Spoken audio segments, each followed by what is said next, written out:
নমস্কাৰ। কবিতাৰ শিৰোনাম কোন বাটে নামে সুখৰ জোন। কবি নীলাক্ষী দত্ত। আবৃত্তি কৰিছে অৰ্চনা দত্ত শইকীয়া আৰু আস্থা ৰাণী শইকীয়া। কোন বাটে নামে সুখৰ জোন, উপচাই মুঠি মুঠি জোনাকৰ পথাৰ।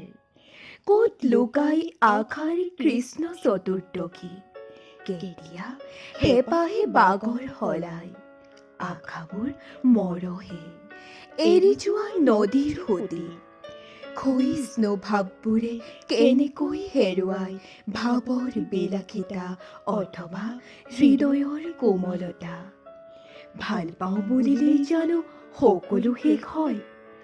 অন্তৰৰ অতল গৰ্ভত যদিহে নাথাকে নিৰ্মল কথকতা, ভালপোৱাবোৰো একেই হৈ নাথাকে সাগৰৰ গভীৰতাত অথবা আকাশৰ বিশালতাত।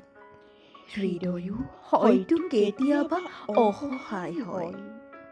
ক'ত হেৰাই আপোন অনুভৱৰ মন মতলীয়া সুবাসৰ ৰাগী।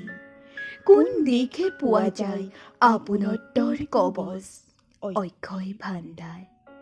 নাথাকে ভয় আপোনজনক হেৰুৱাৰ, আন্তৰিকতাৰো দৰদাম চলে হৃদয়ৰ।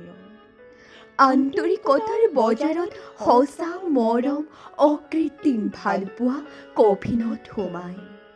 কিয় লাগে আত্মীয়তা যদিহে নাথাকে সন্মান কিম্বা পৰস্পৰ বুজাবুজিৰ পয়োভৰা। মিছা আন্তৰিকতাৰে হৃদয় চুই চাব পাৰি, কিন্তু নোৱাৰি জিনিব হৃদয়, কাৰণ হৃদয়ে বুজে হৃদয়ৰ আহ্বান। এই বাটে নানামে সুখৰ জোন।